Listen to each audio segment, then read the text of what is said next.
So we all know that putting plants into your bathtub, if you have one, is a great hack for my fellow plant-loving travelers. This works so well if you have natural light in your bathroom like I do, but if you don't, here's a few other hacks for you. One of the easiest ways to replicate this in a brighter room is by using bowls around your house. If you're using a bowl, I recommend soaking the plant from above before as well. This way the soil is wet and you have a reserve of water at the bottom as well. If you're using a shallow bowl like this, you don't need to worry about root rot. But if you're using a bowl that is much bigger than the plant, make sure that you don't add too much water. As well as bowls, you can also use tubs or buckets around your house. It doesn't need to be fancy to be effective. Just like the bowls in the bathtub, don't add too much water. The goal is a reserve that the plant can absorb as it dries out, and not for the roots to be saturated the whole time.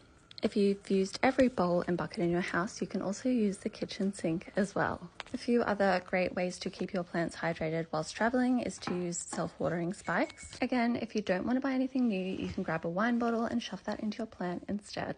Now, for everyone worried about fungus gnats, I have a little DIY recipe that I like to use. Simply mix some dish soap and apple cider vinegar in a white bowl. This will attract your fungus gnats away from your plants and into the bowl. You can always use sticky traps as well. If you have outdoor plants that you're worried about drying out over this time, you can also use self-watering globes outside. Just make sure you opt for plastic ones instead of glass so you don't accidentally start a fire. For these to work properly, you need to shove them into your plant quite quickly. You need a little bit of soil to clog the opening of the globe so that the water doesn't come running out. The globe also needs to be straight in the plant, not at an angle.